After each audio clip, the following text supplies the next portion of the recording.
Dalam sebuah hadis Bukhari, kata Nabi SAW, Allah berfirman, ya ibna Adam, anfik alik. Wahai anak Adam, berinfak di jalanku, aku akan berinfak untukmu. Teman-teman, Allah ini menjanjikan kepada kita, kalau kita memberikan kepada Allah atau berinfak di jalan Allah, banyak sekali manfaatnya. Ada hadis Bukhari Muslim berbunyi, setiap hari Allah turunkan 2 malaikat yang khusus berdoa. Yang satu mengatakan, ya Allah, lapangkan rezekinya orang yang berinfak, dan yang satu mengatakan, ya Allah, sempitkan rezekinya orang yang pelit perhitungan.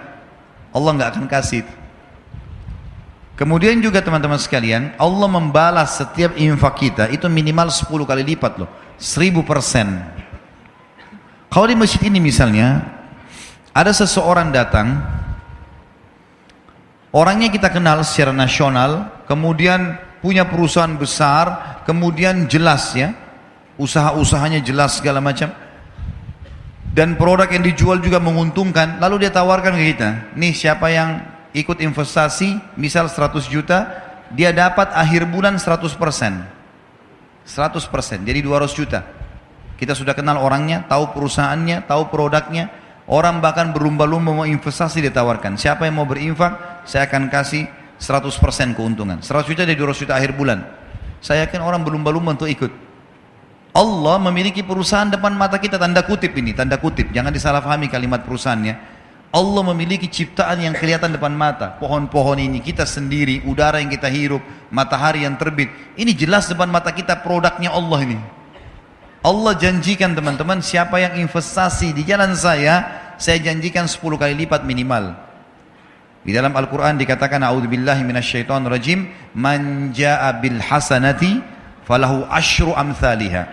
Siapa yang melakukan satu perbuatan kebaikan, diantaranya sedekah, Allah akan ganti 10 kali lipat, 1000%. Kalau kita keluarkan teman-teman sekalian 1 juta, udah ada 10 juta itu. Tinggal nunggu saja. Tahu teman-teman, para sahabat setiap hari kerjanya apa? Mereka bawa duit di kantong-kantong, di wadah kalau kita sekarang, cari orang miskin. Waktu ditanya, apa yang kalian buat? Kami sedang investasi. Kasih orang miskin, Allah balas 10 kali lipat. Terus begitu. Di zaman Abu Bakar, Uthman bin Affan, Abu Abdurrahman bin Auf, sahabat-sahabat yang kaya, nggak ada akunting, gitu kan? Belum ada sistem kayak kita sekarang, komputerisasi yang rapi. Bagaimana cara mereka mengatur duitnya? Saya kalau baca sejarah mereka itu luar biasa. Dagang, transaksi, orang susah dibantu, orang yang memang layak dapat untung, diputar lagi modalnya, dikeluarin di jalan Allah, disedekahkan, yang sisanya dipakai modal. Begitu-begitu saja. Waktu mereka meninggalkan harta, kalau itu sekarang itu bisa ratusan miliar rupiah, mungkin triliunan kalau uang rupiah. Mereka tidak punya admin, tidak punya apa-apa. Bagaimana mereka bisa atur semua itu? Karena sedekah. Abdurrahman bin Auf pernah buktikan kepada kita dalam kisahnya. Beliau pernah kedatangan keuntungan 1 peti emas. Belum pernah untung sebanyak itu. Dia duduk gelisah di dekatnya emas itu. Istrinya tanya, kenapa Abdurrahman? Saya gelisah lihat ini. Enggak pernah keuntungan kita sebesar ini. Allahu alam kalau terjadi di seseorang di antara kita yang dapat 1 peti emas, mungkin udah dalam di tanah kali ya. Supaya enggak ketahuan di mana. Dia gelisah, istrinya bilang, kenapa? Saya gelisah, nggak pernah ada keuntungan begini. Kata istrinya, lalu apa yang kau lakukan? Saya mau infakkan jalan Allah. Jangan ada di rumah malam ini. Baik, sama istrinya bungkus-bungkus, bagi-bagiin, malam itu habis. Besok datang 2 peti. Kisah nyata ini. 2 peti yang seperti itu. Istrinya bilang, ini gimana? Infakkan lagi. Besoknya 3 peti. Setiap dikeluarkan dibalas sama Allah cash langsung pada saat itu. Cuma mau berani atau enggak nih? Percaya atau enggak? Ini kadang-kadang makan sama temannya, mau traktir atau enggak ya? Ragu. Kadang-kadang tunggu temannya pegang dompet baru bilang, saya aja enggak apa-apa. Oh enggak apa-apa temannya, Pak. Oh ya sudah dibayarin enggak apa-apa. Sering-sering ya. Pesannya sering-sering gitu. Ini salah ini. Di jalan Allah 10 kali lipat. Praktekin, ini rumus yang sederhana. Infak, Allah bilang di jalanku, aku akan balas infakmu itu. Pasti lebih banyak.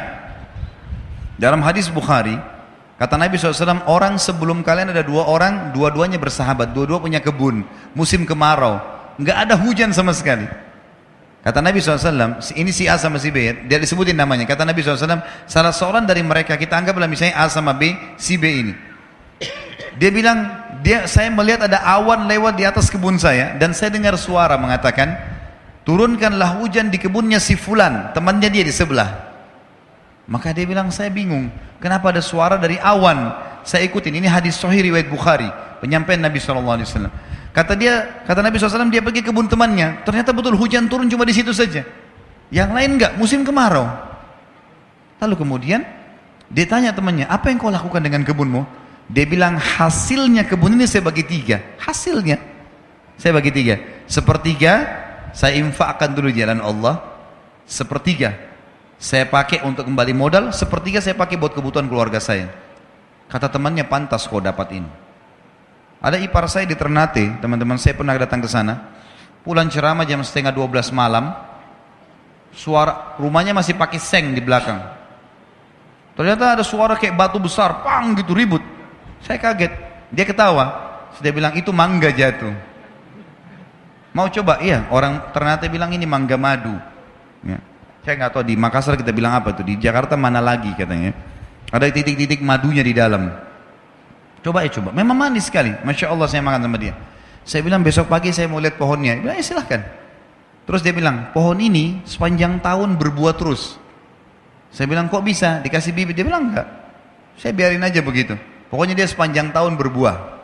Biasanya kan mangga kita tahu setahun sekali kan, paling maksimal setahun 2 kali itu sudah luar biasa. Besok pagi habis sholat subuh di masjid, saya keluar, saya ke rumahnya, saya pamit ke belakang. Ternyata pohon itu cuma pendek, mungkin cuma 3 meter, seperti mungkin tiang masjid ini. Kemudian buahnya banyak sekali, sampai mau jatuh ke paving bloknya itu. Cuma pohon itu, setengah pohon masuk ke rumahnya, setengah pohon melintang keluar temboknya gitu. Terus dia keluar, dia bilang, tiba-tiba kayak Allah kasih jawaban ke saya, dia bilang, ini setengahnya yang masuk ke sini saya pakai buat saya sama keluarga, kalau ada tamu datang saya kasih. Yang keluar itu saya nggak pernah ambil. Siapa saja boleh ambil, silahkan. Saya bilang itu rahasianya kenapa berbuah sepanjang tahun. Coba pertemukan dengan antum di sini, dibungkus plastik, ya. Anaknya saja lihat nggak boleh. Hah? Anaknya nggak boleh sentuh. Jangan sentuh ya nak, nanti kalau sudah masak. Kadang-kadang subhanallah ada orang pelit sekali. Dia beli makanan favorit masuk di kulkas, anaknya nggak boleh sentuh, istri yang nggak boleh sentuh. Wah luar biasa nih. Hah? Bagaimana bisa Allah kasih? Maka mulai sekarang harus royal di jalan Allah. Dalam masalah infak teman-teman jangan perhitungan. Itu investasi yang tidak akan pernah habis. Allah Subhanahu wa taala mengingatkan dalam Al-Baqarah surah nomor 2 ayat 254 agar jangan menyesal. Karena kalau teman-teman punya rekening 1 miliar, 2 miliar nggak pernah berinfak di jalan Allah, pada saat meninggal teman-teman demi Allah akan menyesal. Coba dulu saya kasih masjid ini ya, coba dulu saya kasih pesantren ini ya, coba dulu saya beliin Quran ya. Udah telat, udah nggak bisa lagi.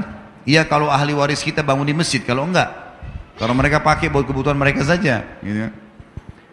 Allah berfirman, a'udzubillahi minasyaitonirrajim, ya ayyuhalladzina amanu anfiqu mimma razaqnakum min qabli an ya'ti yaumun la bay'un fihi wala khullatun wala syafa'ah wal kafiruna humudz zalimun. Hai orang-orang beriman, infakkan, keluarkan, jangan berhitungan di jalan Allah. Apa yang kami jadikan rezeki buat kalian. Sebelum datang hari, tidak ada transaksi, nggak ada persahabatan, tidak ada lagi pertolongan. Dan orang-orang kafir mereka adalah orang-orang yang zalim. Memberi teman-teman, berikan yang terbaik. Jangan pakai istilah daripada makanan rusak di kulkas kasih aja orang. Nanti rezeki juga daripada ini. Mau dapat ikan paus pakai kapal tanker, jangan pakai pancing kecil. Celengan masjid lewat rumahnya Allah loh ini, lewat celengan korek kantong yang paling kecil, 2.000, 1.000. Kalau ada 500 kuat 500 dikasih masuk di masjid. Baru luar biasa cerewetnya. Minta kesehatan, kekuatan, keturunan, selamat dari neraka, masuk surga, minta jodoh yang cantik, yang gagah. Wah ini, ini kalau malaikat diizinkan cambuk sudah dicambuk ini. Dalam surah Ibrahim, surah nomor 14, ayat 31 sampai 34 Allah juga berfirman, A'udzubillahi minasyaitonirrajim, Qul li ibadiyalladzina amanu Katakanlah hai Muhammad kepada hamba-hambaku yang beriman, yuqimus shalah. Mereka selalu sholat, jaga 5 waktu sholatnya. Itu waktu absen kepada Allah. Datang on time di awal waktu. Wa yunfiqu mimma razaqnahum sirran wa alaniyah. Dan mereka selalu ikutkan setelah sholat infak. Sembunyi-sembunyi atau terang-terangan. Karena kadang-kadang kita dimintai orang di pinggir jalan sudah.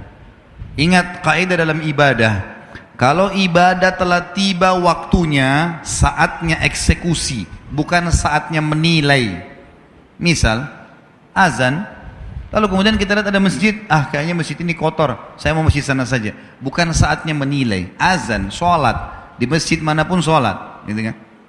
Ada orang miskin lewat minta, bukan kita nilai, orang ini masih kuat, orang ini bohong atau tidak, bukan urusan kita itu. Orang lagi minta, Tuhanmu lagi suruh kasih, bukan menilai, eksekusi kasih orang. Ini pintu syaitan saja, membuat kita selalu menilai. Lalu kapan kita lakukan? Siapa orang yang kita anggap paling layak? Sementara berinfak boleh kepada orang kaya. Sekarang saya kaya, adik saya kaya, lalu saya mau kasih dia uang, bolehkah? Boleh, infak tetap pahala. Apalagi kalau dia orang miskin, tidak selamanya infak itu kepada orang miskin. Kita boleh memberikan makan orang lain, memberikan hadiah pakaian, walaupun dia orang kaya, nggak ada masalah. Nabi SAW mampu dan beliau menerima hadiah. Kemudian dikatakan min qabli an ya'tiya yaumun la bay'un fihi wala khilal, sebelum datang hari di mana kalian akan menyesal karena nggak ada lagi transaksi. Orang-orang miskin yang kita temui di dunia, teman-teman, kalau kita ketemu di mahsyar, walaupun kita mau kasih 1 miliar rupiah, sudah nggak laku miliaran rupiah di sana. Mau kasih pahala dia terima, duit dia sudah nggak terima. Mau kasih makanan dia nggak terima. Orang di akhirat nggak butuh makanan dunia. Tidak ada lagi transaksi dan tidak ada juga persahabatan. Lalu Allah menceritakan di ayat 32-nya Ibrahim, Allahul ladzi khalaqas samawati wal arda wa anzala minas samai ma'an fa akhraja bihi minats thamarati rizqan lakum. Yang telah memerintahkan kalian menjaga solat kalian dan menginfakkan apa yang menjadi rezeki buat kalian adalah Allah yang telah menciptakan seluruh langit dan bumi dan telah menurunkan air dari langit dan telah menumbuhkan dengan air-air itu buah-buahan sebagai rezeki buat kalian. وَسَخَّرَ لَكُمُ الْفُلْكَ لِتَجْرِيَ فِي الْبَحْرِ بِأَمْرِهِ, dan yang telah menyuruh kalian solat dan berinfak di jalannya adalah yang telah menundukkan buat kalian bahtera-bahtera, sehingga yang telah menundukkan buat kalian lautan dan sungai, sehingga bahtera-bahtera kalian bisa meraung di atasnya. وَسَخَّرَ لَكُمُ الْأَنْهَارِ, dan telah menundukkan juga buat kalian sungai, jadi laut dan sungai. وَسَخَّرَ لَكُمُ الشَّمْسَ وَالْقَمَرَ دَائِبَيْنِ, dan yang telah merintahkan kalian solat dan berinfak adalah yang telah menciptakan dan mengatur matahari dan bulan yang rutin, matahari pagi hari, bulan di malam hari.